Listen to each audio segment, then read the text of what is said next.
Hello and welcome back to the part 2। आज हम पढ़ेंगे सेल्फ एफिकेसी और सेल्फ रेगुलेशन। तो इसको पहले एक एग्जांपल से समझते हैं।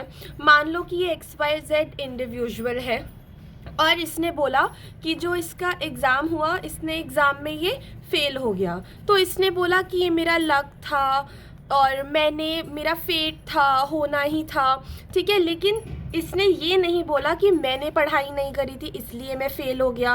तो इट मीन्स कि जो इसका सेल्फ एफिकेसी है वो बहुत ज़्यादा लो है। अगर ये बोलता कि नहीं शायद मैंने पढ़ाई नहीं की थी इसलिए मैं फ़ेल हो गया, इट मीन्स कि इसका सेल्फ एफिकेसी हाई है। बेसिकली सेल्फ एफिकेसी एक बिलीफ होता है जो हम होल्ड करते हैं कि जो भी हमारे लाइफ आउटकम्स हैं वो हमारी वजह से हुए हैं। हमने मेहनत नहीं करी थी, हमने हार्ड वर्क नहीं करा था, इस वजह से हुए हैं, तो उसका सेल्फ इस्टीम हाई होगा। लेकिन जो सिर्फ दूसरों को ब्लेम करता है कि हाँ इस वजह से ऐसा हुआ, अगर ये नहीं होता तो मैं कर लेता, तो वो हमारा मीन सेल्फ एफिकेसी डाउन है, ठीक है। तो people believe they themselves control their life outcome और the outcomes are control by luck और फेट। जो सोचता है कि हाँ हमारे जो लाइफ आउटकम्स है वो हम ही कंट्रोल कर रहे हैं तो उसका सेल्फ एफिकेसी हाई होता है। लेकिन जो बोलते हैं कि हमारे जो आउटकम्स है वो बेसिकली लक, फेट इज किस्मत कंट्रोल कर रहे हैं, तो इट मीन्स उसका सेल्फ एफिकेसी बहुत ज़्यादा लो है,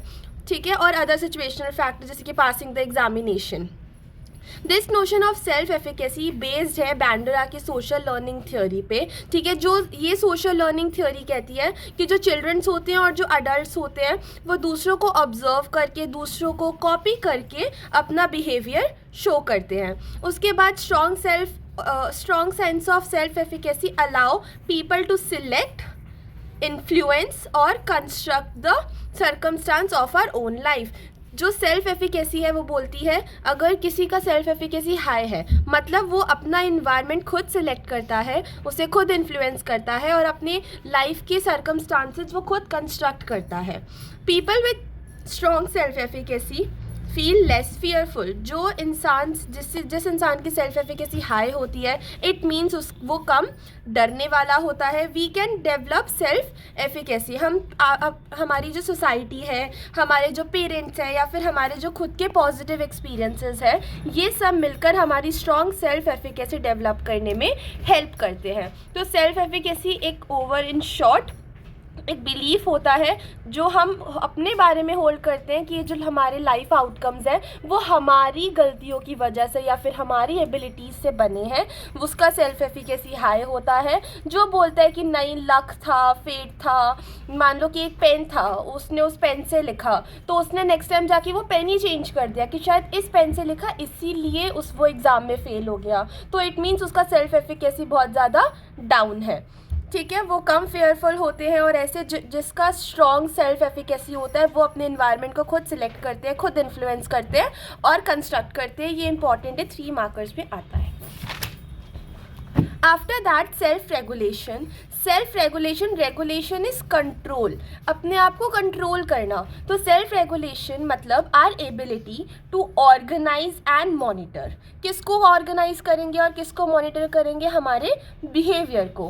people who change their behaviour according to the demand of our external environment की को देखते हुए जो इंडिविजुअल अपना बिहेवियर चेंज इजीली कर पाता है तो उसका सेल्फ रेगुलेशन बहुत अच्छा होता है। मतलब पहले वो अपने बिहेवियर को देखेगा, फिर वो एक्सटर्नल एनवायरनमेंट देखेगा, फिर उसको वो अपने अकॉर्डिंग रेगुलेट करेगा। फॉर एग्जांपल रोहन है, अब वो चाहता है उसको बाहर जाके खेलना है लेकिन उसको पता है कि 2 दिन बाद उसका एग्ज़ाम भी है, तो वो 2 दिन बाद जो उसका एग्ज़ाम है वो उसके लिए प्रिपेयर करेगा और अपने मन को साइड रख देगा। तो इट मीन्स उसने अपने आप को कंट्रोल किया, उसने ग्रेटिफिकेशन समझी कि अभी किस चीज़ की ज़रूरत है, उसने उसको समझ के अपने आप को कंट्रोल किया और फिर वैसा बिहेवियर शो किया, ठीक है। उसके बाद है many situations of life require resistance to pressure. मतलब कभी कभी लाइफ में ऐसा होता है कि हमें अपनी नीड्स को देखते हुए चीज़ों से सैक्रिफाइस करना पड़ता है, तो विच become possible because of the will power.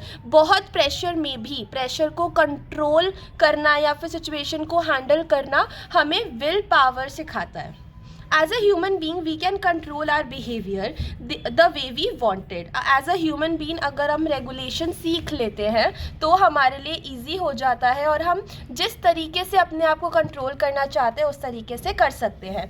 Learning to delay और defer the gratification of need, इसको हम सेल्फ कंट्रोल बोलते हैं. वही जब हमें जिस चीज़ की ज़रूरत है उसी अकॉर्डिंग बिहेव करना is self control. Self control हमें लॉन्ग टर्म गोल्स को फुलफ़िल करने में हेल्प करता है. इंडियन कल्चर में व्रत रोज़ा रखे जाते हैं ताकि सेल्फ कंट्रोल डेवलप हो सके. हिंदूज़ में व्रत रखे जाते हैं और मुस्लिम्स 1 महीने तक रोज़ा रखते हैं जिसमें वो सिर्फ 5 बजे के बाद कुछ खाते हैं और पूरा दिन भूखे रहते हैं और पानी तक भी नहीं पीते हैं. तो व्रत और रोज़ा 2 ऐसे इंडियन ट्रेडिशंस हैं जिससे हम सेल्फ कंट्रोल ईजीली सीख सकते हैं. उसके बाद बहुत सारी साइकोलॉजिकल टेक्निक्स है सेल्फ कंट्रोल से जो हमें सेल्फ कंट्रोल में हेल्प करती है और ये भी 2 मार्कर्स में आती हैं. सो पहला है observation of own behaviour. Heading से ही समझ आ जाएगा. अपने बिहेवियर को ऑब्जर्व करना. अपने बिहेवियर को मतलब अगर तुम कुछ गलत कर रहे हो और तुम्हें पता है, तुमने उसे ऑब्जर्व कर लिया, तो इट मीन्स तुम उसको आराम से करेक्ट कर सकते हो. This provide necessary information. जब तुम अपने बिहेवियर को ऑब्जर्व करते हो तो उससे तुम्हें नेसेसरी इन्फॉर्मेशन मिलती है ताकि तुम उसे चेंज कर सको और अपने आप को मॉडिफाई कर सको. This provide necessary information that may be used to change, strength and modify certain aspect of the self, ताकि तुम उसको चेंज कर सको और अपने सेल्फ को स्ट्रेंथन कर सको और मॉडिफाई कर सको. पहला ऑब्जर्वेशन. दूसरा है इंस्ट्रक्शन कि तुम अपने आप को इंस्ट्रक्ट करो. In this we instruct our self to do something and behave the way we wanted to. Such instruction are quite effective. मतलब तुम अपने आप को इंस्ट्रक्ट करो कि जैसे अभी हमने एग्जाम्पल देखा था रोहन का कि उसका एग्ज़ाम है 2 दिन बाद, तो उसने अपने आप को इंस्ट्रक्ट करा कि नहीं मुझे खेलने नहीं जाना है, मुझे अभी पढ़ना है. तो इसको उसने अपने सेल्फ को इंस्ट्रक्शन दी. तो जिस तरीके से हम अपने आप को इंस्ट्रक्ट करेंगे और हम उसी तरीके से फिर बिहेव करते हैं.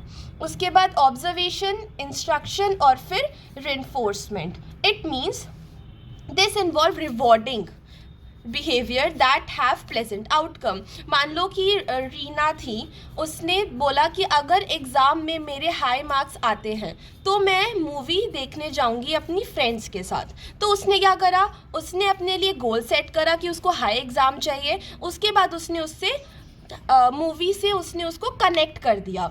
तो उसने अपने बिहेवियर के लिए रिवॉर्ड सेट कर दिया. तो ये 3 टेक्निक्स है. पहली ऑब्जर्वेशन करा अपने बिहेवियर का, दूसरी इंस्ट्रक्शन करी कि तुम्हें ऐसे बिहेव करना है, फिर तुमने सेल्फ इन्फोर्समेंट करी, तुमने खुद को रिवॉर्ड दिया कि हाँ अगर ऐसा बिहेवियर मैंने शो करा तो मैं मूवी देखने जाऊँगा या मैं बाहर घूमने जाऊँगा या फिर XYZ.